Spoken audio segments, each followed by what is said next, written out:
bienvenue dans le podcast Ohana Triathlon. Je suis Hermano et avec Olivier de Scooter, chaque jour de la semaine, en quelques minutes, nous vous expliquons comment débuter, progresser et enfin performer dans le triple effort. Aidez-nous à faire grandir la communauté en partageant ce podcast au plus grand nombre et en laissant une revue et une note sur Apple Podcast. Ça nous aide vraiment à progresser et à monter dans les classements. Allez, assez parlé, place à notre épisode du jour. Salut les sportifs, c'est Hermano et vous êtes sur l'épisode Ohana de mercredi. À mes côtés, j'ai toujours Olivier de Scooter. Salut Olivier. Salut Hermano. Et Olivier Van Help. T'as vu, cette fois-ci, j'ai fait un effort, j'ai réussi à prononcer ton nom. Excellent, salut Hermano. On a bien parlé de toi hier, tu t'es présenté, tu nous as dit qui tu étais, ce que tu faisais dans le sport. Aujourd'hui, on aimerait parler avec toi de ton obsession pour ce fameux D+, le dénivelé positif. Et vraiment le dénivelé positif, parce que dans l'épisode d'hier, dans ta présentation, tu nous as même dit que tu avais choisi ton premier triathlon parce que ce n'était que du D+. Il n'y avait pas de D-, ça descendait jamais. Donc, s'il te plaît, Olivier, explique-nous d'où te vient cette folie. Pourquoi est-ce qu'on peut aimer autant monter ? Ce qu'il faut savoir pour la petite anecdote quand même, c'est que Olivier, on s'est rencontrés effectivement, comme on l'a dit hier, sur les bancs de l'université. Et puis, on s'est retrouvés un petit peu par hasard en 2017 quand tu faisais justement je pense une des premières tentatives des 7 majeurs à l'époque. On s'est rendu compte, en fait, je pense qu'on avait fait le col de la Bonnette à 24 heures d'intervalle. Je crois qu'on s'en était rendu compte via Strava ou quelque chose comme ça. Et donc, c'est comme ça qu'on a repris contact. Et puis, de retour à Bruxelles, on allait rouler ensemble. Et puis, voilà, depuis, c'est vrai qu'on a tendance à sortir assez souvent, pour rouler ensemble. Et puis on a fait aussi une tentative des 7 majeurs ensemble l'année suivante. Et donc en fait, moi Olivier, depuis que je le connais, en tout cas en tant que cycliste, je le vois exclusivement sur des formats dénivelés. Et donc c'est pour ça que je me disais que c'était intéressant peut-être d'en parler un petit peu, parce que finalement c'est une caractéristique aussi du cyclisme. Et je pense que c'est ce que je disais aussi en off tout à l'heure. Tu es le cycliste que je connais, en tout cas dans mon entourage, qui est le plus fervent de D+. Oui, c'est assez exact. Pour moi, il y aurait 2 explications à cet amour du D+, cet amour du dénivelé.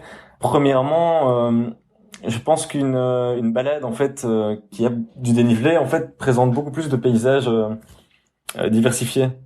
Donc aussi c'est un plaisir pour les yeux de pouvoir passer de vallée en vallée, de passer de bosse en bosse. En montagne, c'est encore beaucoup plus grandiose. Donc ça c'est une des premières explications, c'est le plaisir visuel.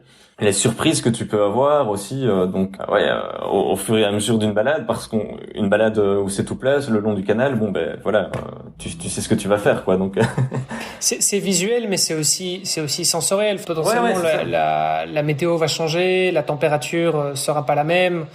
Il y aura pas forcément la même ambiance, il y aura même pas la même pression atmosphérique en fonction de l'altitude à laquelle tu vas. Donc c'est clair. C'est au-delà du visuel, je pense qu'il y a beaucoup de sens qui sont impactés. Ouais, tout à fait. J'en ai fait les frais d'ailleurs l'année dernière, je pense. On était allé essayer de refaire les 7 majeurs. Mes amis ont réussi, mais moi malheureusement j'ai eu un petit souci. Et en fait, je pense que j'ai eu un problème d'acclimatation. Donc les 7 majeurs, c'est dans les Hautes-Alpes. Les cols oscillent entre 2003 et 2800 mètres d'altitude pour la Bonnette, qui est la plus haute. Et on était allé là en voiture, on est descendu à Briançon. Et dans la foulée, on a directement tenté de faire les 7 majeurs. Et c'est vrai que dès le 2e col, dans le col Daniel, qui est à 2700 mètres d'altitude, j'ai eu un gros souci physique, transpiration abondante, ça n'allait pas du tout. J'étais hyper haut en rythme cardiaque alors que j'en voyais rien du tout. Et donc ouais, comme tu dis, ça impacte tous les sens. Mais bon, là, c'est vrai que c'est dans les Alpes. Ici en Belgique, on a peut-être pas la chance d'avoir des altitudes aussi hautes, mais bon, on a quand même des belles bosses ici en Ardennes. Et donc il y a de quoi faire, quoi. Alors donc ça, ce serait la première explication, donc le point de vue visuel, sensoriel. Je dirais que la deuxième explication, comme je le disais hier, c'est vrai que j'ai toujours aimé les challenges en fait. Toujours aimé les défis un peu fous. Donc au plus c'est difficile, au plus moi je vais être partant en fait. Donc si tu me proposes une balade de 100 km le long du canal, ça va pas le faire. Par contre, si tu me proposes 100 km avec 2000 D+, des côtes horribles, là je suis partant, quoi. Donc je pense que ça c'est une explication, et ça vient depuis que j'ai commencé le vélo en fait en 2003 directement. J'étais attiré par ce genre de folie.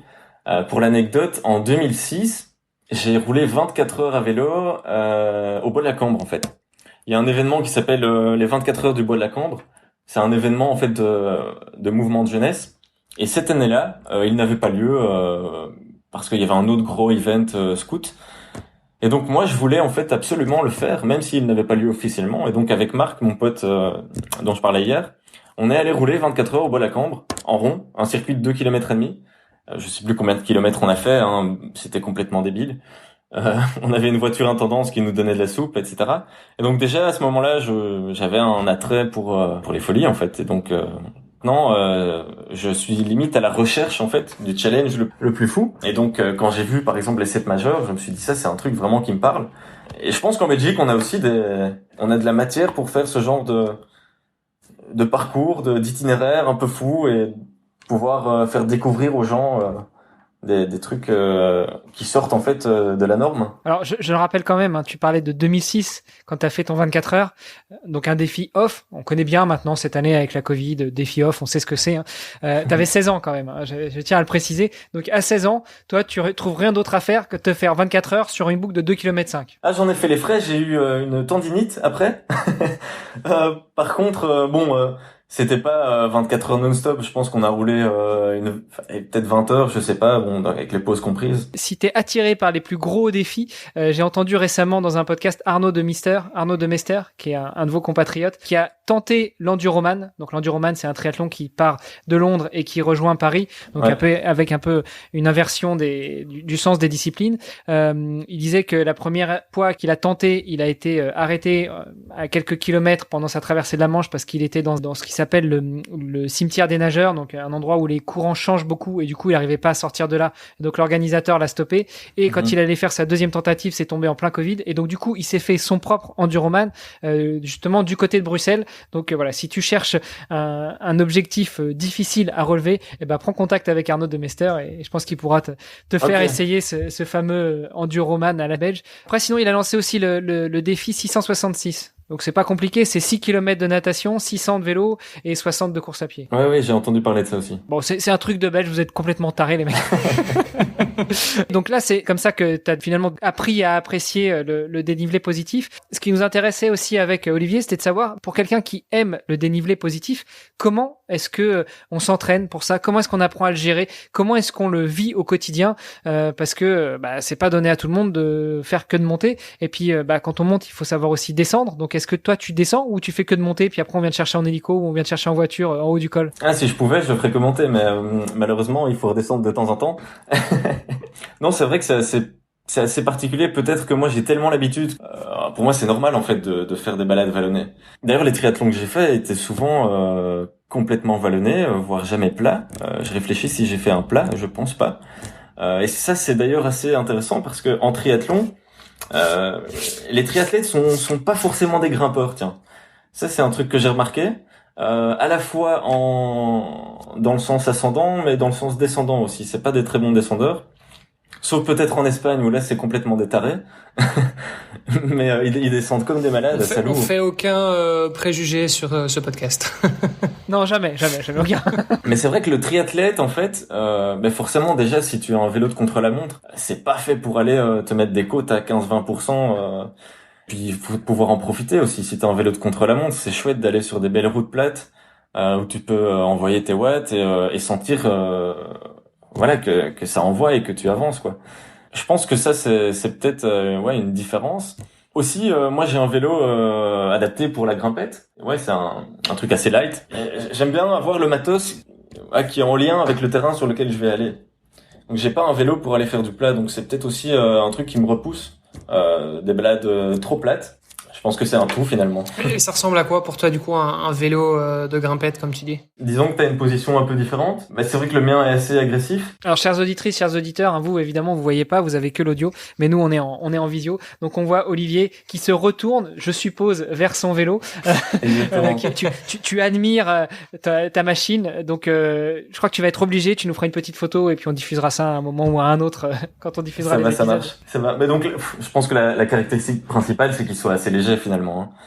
On va pas se mentir, si tu tires un truc de 10 kilos, ça va pas aller. Il faut un vélo Maintenant, c'est vrai qu'avec les disques, ils sont un peu plus lourds, mais avant, on pouvait avoir des vélos en dessous de 7 kilos assez facilement. Je mets des guillemets parce qu'il y a quand même un budget à mettre là-dedans. Maintenant, avec les disques, le poids a un peu augmenté, mais c'est assez marginal finalement. Un vélo de contre-la-montre va être un peu plus lourd généralement, parce que sur le plat, finalement, la résistance gravité est pas d'importance, donc il n'y a pas de problème avec ça. Donc c'est un vélo plutôt léger. Malgré tout, comme tu fais de l'endurance, de l'ultracyclisme, tu vas mettre les sacoches. Donc le poids que tu gagnes, tu le compenses aussi dans le matériel que tu emmènes avec toi? Alors c'est vrai que sur l'ultracyclisme, au mois de juillet, je vais faire le Biking Man X, qui est un ultra c'est 1000 km. Le parcours est secret, tenu secret jusqu'à la veille du départ. Mais c'est dans les Alpes et ils ont annoncé la couleur, ça va faire que monter descendre. Donc je pense qu'il faut trouver un compromis entre la légèreté, parce que voilà, si t'enchaînes l'école, il faut pas traîner un truc super lourd, mais il faut pouvoir avoir tout son matériel, avoir un certain confort aussi. Donc je vais peut-être pas forcément prendre non plus mes chaussures les plus rigides, les plus légères. Je vais peut-être opter pour des chaussures plus confortables, parce que si je dois les tenir 4-5 jours, voilà, il faut pas que ça génère des douleurs trop importantes. Donc ouais, c'est un compromis entre poids et entre confort. Donc ça, c'est le juste milieu. Chacun va le trouver à sa convenance. Je parle en termes de classement. Les premiers dans le classement sur un Biking Man, ils ont pas grand-chose avec eux. Hein. Ils sont là, ils roulent, ils se posent pas de questions. Ils ont 3 barres dans la poche arrière et c'est tout quoi. Donc par contre, les gens qui prennent plus de temps, ben tu vois qu'ils ont des sacoches avec parfois même un sac de couchage, un petit truc, un sac à viande, des petites vestes. Donc ouais, ça c'est un juste milieu que chacun doit trouver, je pense. Puis après, c'est vrai que là, on parle ici beaucoup d'ultra, principalement sur route. Mais il faut savoir qu'il y a aussi des ultras tout terrain. Et donc, je pense notamment à la Atlas Mountain Race, par exemple, qui a lieu au Maroc. Je pense qu'il y a aussi une sœur jumelle qui a lieu au Kyrgyzstan. Pour ne citer que celle-ci, mais bon, il y en a beaucoup d'autres. Et c'est vrai que dans ces cas-là, on se retrouve plus souvent véritablement au milieu de nulle part, parce que voilà, on est vraiment dans la nature complète et on peut ne pas voir de magasin ou quoi pendant des centaines de kilomètres ou ne fût-ce qu'une habitation. Donc dans ces cas-là, effectivement, l'équipement est d'autant plus important puisque on doit avoir tout son ravitaillement avec, quoi. Ouais, toute sa maison avec soi, hein, parfois, ouais. Olivier, tu dis ça en référence au témoignage que tu as fait pour le livre Ohana, où tu parlais de ta déconvenue dans votre tentative des 7 majeurs. Alors moi, là à l'instant, c'est vrai que j'avais plutôt en tête la partie hydratation et nutrition. Maintenant, niveau mécanique aussi, c'est clair qu'il faut être bien équipé. Pour la petite anecdote, c'est vrai que en fait le jour où on avait fait cette tentative de cette majeure avec Olivier, moi j'ai été en fait bloqué assez rapidement puisque après le deuxième col, le col à Niel, finalement, faut croire que qu'il nous porte pas chance. Mon pneu a tout simplement explosé en descendant le col et donc j'ai dû être obligé de descendre avec un pneu explosé. Donc il tenait plus ou moins la route pendant encore, je pense, une petite trentaine de kilomètres pour arriver jusque dans la vallée en Italie et trouver un magasin de vélo qui puisse me le réparer. Donc voilà, effectivement, les soucis mécaniques, ça fait aussi partie du jeu et je pense on a intérêt à être assez bien équipé. Ceci dit, même si c'était à refaire, je suis pas sûr de prendre un second pneu de rechange. Non, la moralité de l'histoire, c'est peut-être que là-dessus, il vaut mieux prendre des boyaux plutôt que pneus et chambre à air, non? Ça se discute. Et en tout cas, il faut du matériel pour pouvoir réparer en cas de souci, en cas de pépin, ouais. Peu importe si c'est tubeless ou ouais, il faut avoir de quoi se retourner. Sur la partie entraînement, parce que là encore, nos auditeurs ne te voient pas, mais t'as pas l'air d'être plutôt baraque, pourtant pour quelqu'un qui aime le dénivelé. Enfin, quand je dis baraque, je veux dire, t'as pas l'air d'être un haltérophile. Pourtant, quand on aime monter, en général, on a des bonnes grosses cuisses. Comment est-ce que toi, tu vois ton entraînement? Est-ce que tu t'entraînes spécifiquement sur justement des parties très techniques, à savoir de la grimpette en lasso, et puis après tu t'entraînes à les redescendre, ou finalement tu sors avec le vélo et puis tu prends ce qu'il y a? Bon, je pense que la base, déjà, c'est du volume, donc rouler, des kilomètres et des kilomètres. En fait, il y a dénivelé et dénivelé. Je dirais que il y a un premier dénivelé qu'on connaît ici en Belgique, par exemple, où tu as des côtes entre 3 minutes et 25 minutes pour les plus longues en Ardennes. Donc, si par exemple tu fais un 150 km, un 200 km en Ardennes, tu vas faire que monter descendre, mais ça va être des moments finalement assez courts. Donc ton effort de, je sais pas, en moyenne 15 minutes, et donc tu vas redescendre, tu vas refaire 15 minutes, tu vas redescendre, etc. Donc je pense que pour ce type d'effort, en tout cas personnellement, moi je m'entraîne de cette façon-là. Donc ici à Braine-l'Alleud, dans la périphérie bruxelloise, j'ai la chance d'avoir ce genre de petites côtes qui vont durer pour le max 8-10 minutes.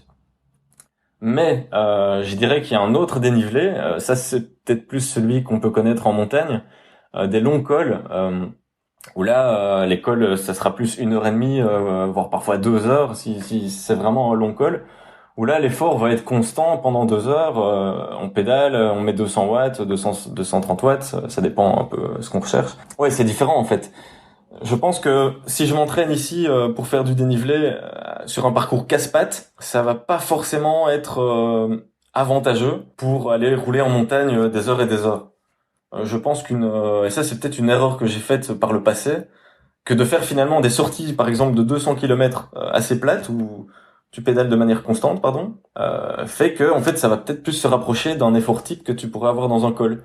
C'est vraiment deux types de dénivelé qu'il faut apprendre à apprivoiser et s'entraîner en fonction. Ici, mes objectifs, en tout cas pour la première partie de l'année, sont des parcours assez casse-pattes, comme la conquête des Ardennes par exemple, et donc je profite du terrain que j'ai ici. Mon objectif qui est le Banking Man X en juillet, là je vais peut-être aller chercher un autre type d'entraînement avec des rythmes plus constants, mais voilà, plus long quoi en tout cas. Ouais, puis je pense que ce qu'il faut rajouter aussi, c'est que sur ce deuxième type de dénivelé où tu as des cols très très longs, tu en as parlé en début d'épisode, c'est aussi l'acclimatation à l'altitude, parce que mine de rien, quand tu fais un col qui dure 10, 15, 20 minutes, tu prends 300 mètres, quoi. Quand tu fais une ascension qui dure 2 heures, tu prends 1000 mètres. Et prendre 1000 mètres en 2 heures, pour l'organisme, quand on n'est pas habitué, c'est quand même pas anodin. Donc, je pense que ça fait partie aussi des exercices sur lesquels il faut s'entraîner. Ouais, c'est clair. Bon, après, faut avoir la chance d'habiter les régions, qui regorgent de ce genre d'environnement. Ça, si j'ai un conseil à donner, c'est si par exemple on a une course, un événement en montagne, dans un environnement comme ça, peut-être y aller quelques jours avant pour s'acclimater en tout cas. Ouais, parce que c'est plus facile de passer quelques jours avant et de s'acclimater à l'altitude et de redescendre pour le départ de la course pour remonter. Là, l'organisme sera acclimaté plutôt que de rester en plaine malgré tout l'entraînement qu'on a pu faire et puis de s'acclimater d'une heure à l'autre avec une augmentation de 1000 ou 2000 mètres. Ah oui, on a beau être entraîné du mieux qu'on peut, c'est vrai que l'acclimatation c'est toujours une surprise quoi. Je pense que ça c'est du cas par cas et par précaution, y aller quelques jours avant, c'est une bonne chose. Super. Écoutez, messieurs, encore merci pour toutes ces précisions pour l'épisode d'aujourd'hui. Pour demain, au programme, la conquête des Ardennes. Ça fait 2 jours qu'on aborde très rapidement le sujet. Donc, je vous donne rendez-vous demain pour rentrer plus dans les détails de cette organisation qui va bientôt voir le jour. Super, à demain. Salut les gars. Vous avez apprécié cet épisode? Alors, taguez ohana_tri sur Instagram et si ce n'est pas déjà fait, laissez un commentaire sur Apple Podcast.